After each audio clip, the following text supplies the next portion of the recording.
ఇదే flower bouquet shop. తెలుస్తోందా flower? అమ్మాయి ఏది? కంగారు పడతారేంటి? 10 అవ్వాలి కదా. అవునవును. వచ్చేస్తుంది.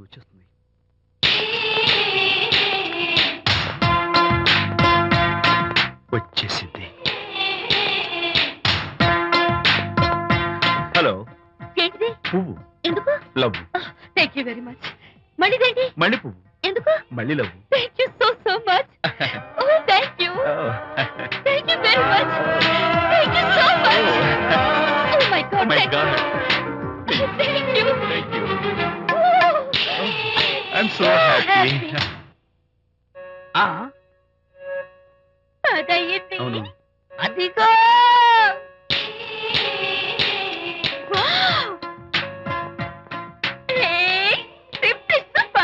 Thank you. ఈ పువ్వు తీసుకెళ్ళి అమ్మాయికి ఇవ్వు. Don't miss the chance. అవి బాగున్నాయి కదా? ఆ రోజ్ కలర్ బొకే చాలా బాగుంది. Excuse me. ఏంటిది? I love you. నా పేరు తెలీదు, ఊరు తెలీదు, అభిప్రాయం తెలీదు. ఏదో ఒక పువ్వు ఇచ్చి ఐ లవ్ యూ అంటావా? ఇన్స్టెంట్ కాఫీ లాగే ఇన్స్టెంట్ లవ్ ఏంట్రా? అసలు లవ్ ఏంటని నాకు అసహ్యం. ఇంకోసారి ఇలా పిచ్చి పిచ్చి పనులు చేసావంటే ఐఎస్ఐ ఏజెంట్ వచ్చి పోలీసులు కప్పిస్తా. ఇడియట్.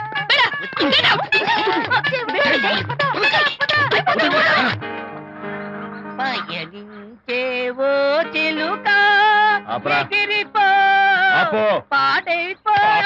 అసలు నేను బాధలో ఉంటే పైగా ట్రాజెడీ సాంగ్స్ ఏంట్రా? సిగ్గు లేకపోతే సరే. నువ్వు నా ఫ్రెండ్ అని చెప్పుకోవడానికి అవమానంగా ఉంది. ఏంటంట నువ్వు డ్యామేజింగ్ స్టేట్మెంట్ ఇస్తున్నావు? ఏదో ఈసారి కొంచెం డెకరేషన్ మిస్ అయింది. అందుకేనా పారిపోయా? రాకపోతే చెంప చెడుమనేది తెలుసా? ఇప్పుడు నాకు అర్థమైంది ఏంటంటే శాంతికి ఇన్స్టెంట్ లవ్ మీద నమ్మకం లేదు. ఇన్స్టెంట్ లవ్ మీద నమ్మకం లేదు అందంటే ఖచ్చితంగా ఇన్నర్ లవ్ మీద నమ్మకం ఉందనేగా అర్థం. ఏమో అసలు తను ఎలా డీల్ చేయాలో అర్థం కావటం లేదు. అంత తేలిగ్గా అర్థమైతే ఆడపిల్ల ఎందుకు అవుతుంది? యునో, ఆడపిల్ల మనసు బల్బు లాంటిది. స్విచ్ ఎక్కడుందో తెలుసుకుని ఆన్ చేస్తే పెరుగుతుంది. ఆ స్విచ్ పక్కనే టైటానిక్ గార్డ్ ఉంటాడు. టైటానిక్ ఎవట్రా? నువ్వు వలచిన శాంతి బాడీ గార్డ్. వాడు మనకు దండం పెడతాడు. దండం పెట్టాడు కదా అని సంతోషించే లోపు కొడతాడు. కొట్టాడు కదా అని బాధపడే లోపు మళ్ళీ దండం పెడతాడు. ఇదేంట్రా అని అయోమయంలో ఉండగానే టైటానిక్ అంటాడు. ఏమిటి? నేను వినేశాను.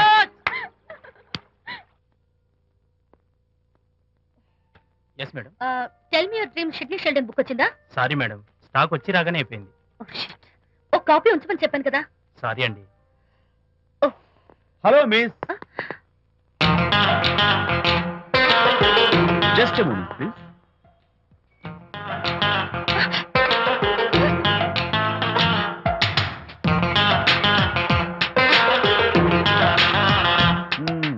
మీరు ఒక పురుగు. వాట్? పురుగా? You mean insect? మీరు ఒక పుస్తకాల పురుగు అంటున్నాను, రైట్? మీ కళ్ళ గురించి చెప్పండి. టెల్ మీ యువర్ డ్రీమ్స్ అని షిడ్నీ షెల్డన్ రాసిన పుస్తకం కోసం మీరు ఈ షాప్కి వచ్చారు. స్టాక్ లేదన్నారు. దాంతో మీరు డిసప్పాయింట్ అయ్యి వెళ్ళిపోతున్నారు. అవునా కదా? మీకెలా తెలుసు? మాకింకా చాలా తెలుసు. నేనే మాట్లాడాను. మరి మీ లిప్ కదలేదేంటి? లిప్పు కదలకుండా మాట్లాడడం నాకున్న special decoration. You mean ventriloquism? Yeah, ventriloquism. Okay then. నేను ఆ బుక్ కోసం వచ్చానని మీకెలా తెలుసు? Face reading. అంటే మీ ఫేస్ ని స్టడీ చేసి మీ మనసులో ఏమనుకుంటున్నారో చెప్పేది. అయితే ఫేస్ చూసి అవతల వాళ్ళు ఏమనుకుంటున్నారో మీరు చెప్పగలుగుతారా? యా, నాకున్న స్పెషల్ డెకరేషన్ అదే. ఫర్ ఎగ్జాంపుల్, ఈ క్షణంలో మీరు నా గురించి ఏమనుకుంటున్నారో చెప్పమంటారా? యా. వీడికి ఫేస్ రీడింగ్ రాదు, పాడు రాదు. నేను ఓ పుస్తకం కొనడానికి వచ్చానని ఎలాగో తెలుసుకుని నాతో పరిచయం పెంచుకోవడానికి వ్యధావేషాలు వేస్తున్నాడు అని అనుకుంటున్నారు కదా? అవునా? ఇప్పుడైనా ఒప్పుకుంటారా నాకు ఫేస్ రీడింగ్ వచ్చని? You are really great. Thank you. మీ కాంప్లిమెంట్ కి నా gift. Tell me your dreams. Take it please. Thank you very much. It's okay. Miss Shanti, నేనే పిలిచాను.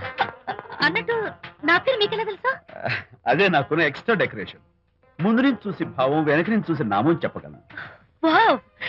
బై ద వే, నాకు ఈ ఇన్స్టెంట్ ఫ్రెండ్షిప్స్ అవి నచ్చవు. సో ఇక మీద మన పరిచయం డెవలప్ కాకూడదని, మనం మళ్ళీ మళ్ళీ కలవకూడదని కోరుకుంటాను. బాయ్. ఇంకో విషయం చెప్పడం మర్చిపోయాను. ఇక నుంచి మీరు నా గురించి అస్సలు ఆలోచించద్దు. ముఖ్యంగా రాత్రి 10 గంటలకి అస్సలు తలుచుకోవద్దు. చాలా డేంజర్. రాత్రి 10 గంటలకి.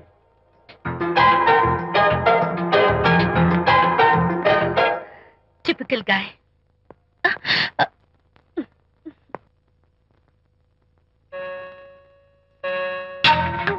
చూడండి, ముఖ్యంగా రాత్రి 10 గంటలకి అస్సలు తలుచుకోవద్దు.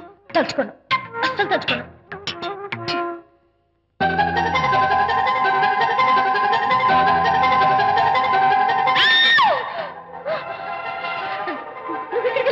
తలుచుకున్నా వచ్చాను. నేను తలుచుకోలేదు. ఇన్ఫాక్ట్ తలుచుకోకూడదని గట్టిగా అనుకున్నాను కూడా. తలుచుకోకూడదు అనుకుంటూనే తలుచుకున్నాం, అందుకే వచ్చాను. అయ్యో ప్లీజ్ ప్లీజ్ వెళ్ళిపో. మా అమ్మ నాన్న చూసారు, చాలా డేంజర్. ప్లీజ్. అది కూడా చెప్తారా తలుచుకోవద్దు డేంజర్ అని? No, I can't help it. అయ్యో ప్లీజ్ ప్లీజ్ వెళ్ళిపో. Okay. వెళ్ళు, వెళ్ళవద్దండి. వెళ్ళు, వెళ్ళు, వెళ్ళు. వెళ్ళు. వెళ్ళవద్దండి. వెళ్ళు. మాయ్, ఎవరిని వెళ్ళమని చూస్తున్నావు? అక్కడ ఎవరు లేరు. అయితే అంతా నా భ్రమ. ఇలాంటి పిచ్చి పిచ్చి భ్రమలు వస్తాయనే ఆ ఇంగ్లీష్ నవల్ అవి చదవదంటాను. డాడీ, ఇవాళ నాకు ఒక young dynamic and charming fellow కనపడ్డాడు. మన ఫేస్ చూసి మనం ఏం ఆలోచించుకుంటున్నావో చెప్పేస్తున్నాడు. నేనేం బుక్ అనాలనుకుంటున్నానో అది కూడా చెప్పేశాడు. అంతేకాదు, రాత్రి 10 గంటలకి నన్ను తలుచుకోవద్దన్నాడు. నేను తలుచుకున్నాను, వచ్చేసాడు. నేను నమ్మను గాక నమ్మను. లేకపోతే మన మొహం చూసి ఏం ఆలోచిస్తున్నావో చెప్పడం ఏమిటి నా మొహం? నీ మొహం. నా కూతురు చెప్పిందంటే అలాంటి వాడు ఉండే ఉంటాడు. నువ్వు వెళ్ళి పడుకోమ్మా. భర్త మాట గడ్డం వస్తే రౌరవాది నరకాలు పట్టిపోతావే పాపిస్తానా అన్నాడు సరళ తండ్రి తన భార్యతో ఈ నవల్లో. డైరెక్ట్ గా నన్ను తిట్టే ధైర్యం లేక నవల్ని అడ్డం పెట్టుకుని తిట్టే చవట సన్నాసి మీరని నాకు బాగా తెలుసు. పదండి పదండి. ఆ అమ్మాయి పడుకున్నావు కదా, ఏమీ వెళ్ళలేదు కదా. అమ్మాయి వెళ్ళలేదు కాబట్టి